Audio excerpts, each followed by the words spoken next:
নমস্কার, মৌমিতার হেসেলে আপনাদের সবাইকে আবারও স্বাগত। আশা করছি আপনারা সবাই খুব ভালো আছেন, আমিও ভালো আছি। আজকে বানিয়েছি দেখুন ব্রোকলি।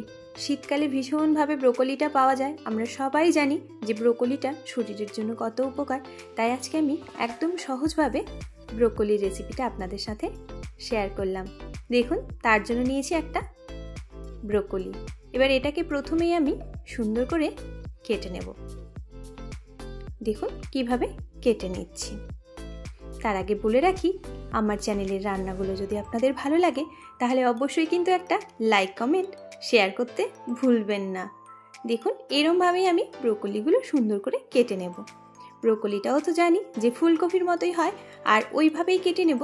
আর তবে ফুলকপিটাতে যেরকম আমরা ডাঁটাটা রাখতে পারি, তবে আমি এই ব্রোকলিটা যে রান্না করছি ডাঁটাগুলো সব ছোট ছোট করে কেটে নেব।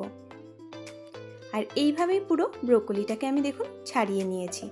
এবার এটাকে ছোট্ট ছোট্ট টুকরো করে কেটে নিতে হবে, তবে খুব বড় বড় করে এই রান্নাতে রাখা যাবে না।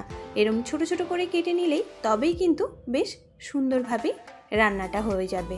আর এটা খেতেও হয় কিন্তু অসাধারণ। দেখবেন বাড়িতে ছোট বাচ্চারাও কিন্তু খুব মজা করে খাচ্ছে এই ব্রোকলিটা।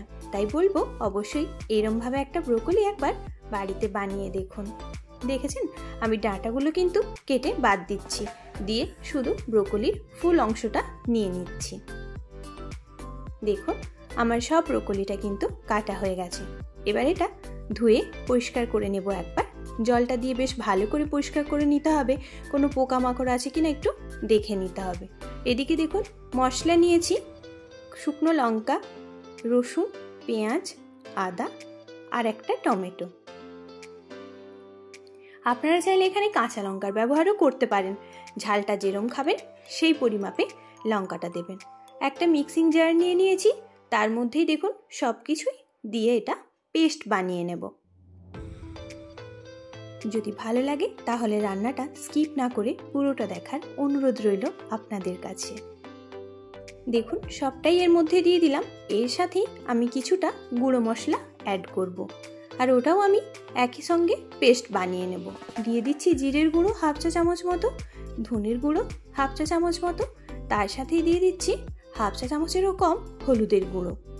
আর দেব টক দই 2 চা চামচ মতো। আমি এখানে টক দই ব্যবহার করলাম। দিয়ে অল্প একটুখানি জল দিয়ে দিচ্ছি, দিয়েই বেশ ভালো করে এটার পেস্ট বানিয়ে নেব। আর এদিকে দেখুন ব্রোকলিটাও আমি ধুয়ে পরিষ্কার করে নিয়ে নিয়েছি, আর যে মশলাটার পেস্ট বানিয়েছি এটাই আমি এর মধ্যে দিয়ে দিলাম। দিয়ে বেশ ভালো করে মেখে নিতে হবে। যা ছিল সব পরিষ্কার করে আমি হাতের মধ্যে করে দিয়ে দিলাম। এবার তার মধ্যেই দিচ্ছি টেস্ট অনুযায়ী লবণ। লবণটা অবশ্যই টেস্ট অনুযায়ী দেবেন। আর দিচ্ছি সর্ষের তেল, হাফ টেবিল চামচ মতো সর্ষের তেল আমি ব্যবহার করেছি। আর দেব টেস্ট অনুযায়ী অল্প একটুখানি চিনি, কারণ যেহেতু আমি এখানে টক দই ব্যবহার করেছি তাই একটুখানি চিনির ব্যবহার অবশ্যই করতে হবে, তা না হলে কিন্তু টেস্ট ভালো আসবে না। আর দিলাম গরম মশলার গুঁড়ো হাফ চা চামচ মতো। দিয়েই বেশ ভালো করে এবার মেখে নিতে হবে। বেশ কিছুটা সময় ধরে কিন্তু এটা মাখতে হবে, যত সময় পর্যন্ত ব্রোকলিটা না বেশ একটু সফট হয়ে যাচ্ছে সেই পর্যন্ত মেখে নিতে হবে সুন্দর করে। একটু সময় দিয়ে এই কাজটা করতে হবে। আর যদি আমার রান্নাগুলো আপনাদের ভালো লাগে, আবারও বলছি একটা লাইক, কমেন্ট, শেয়ার আর সাবস্ক্রাইব করতে ভুলবেন না।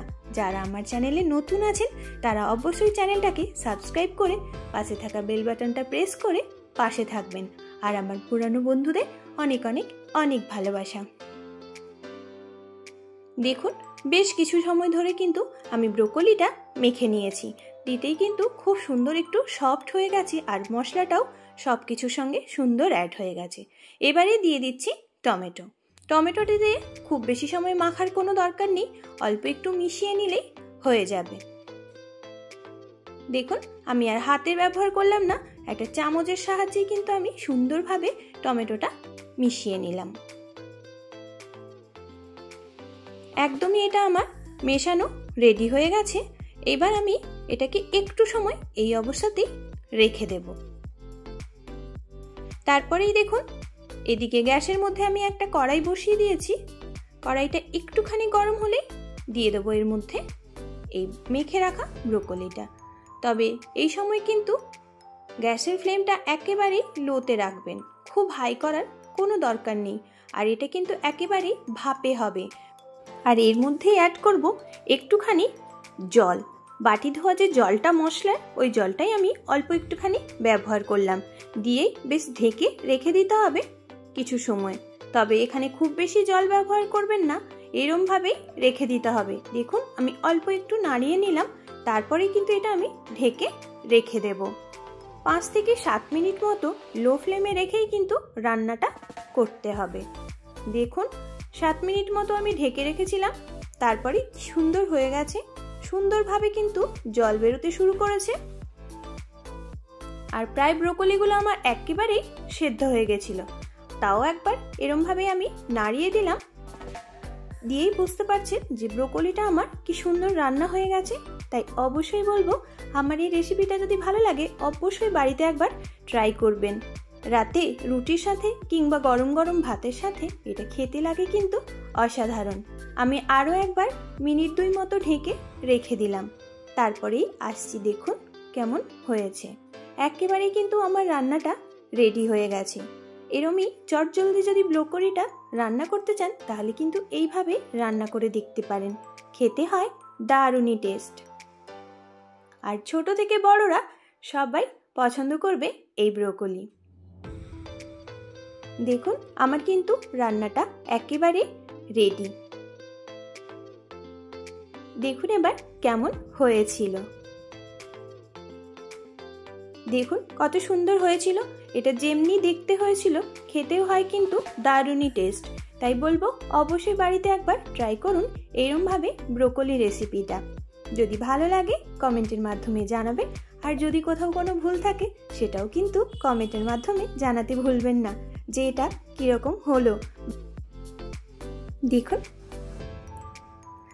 আর যদি ভালো লাগে অবশ্যই লাইক দিয়ে দেবেন।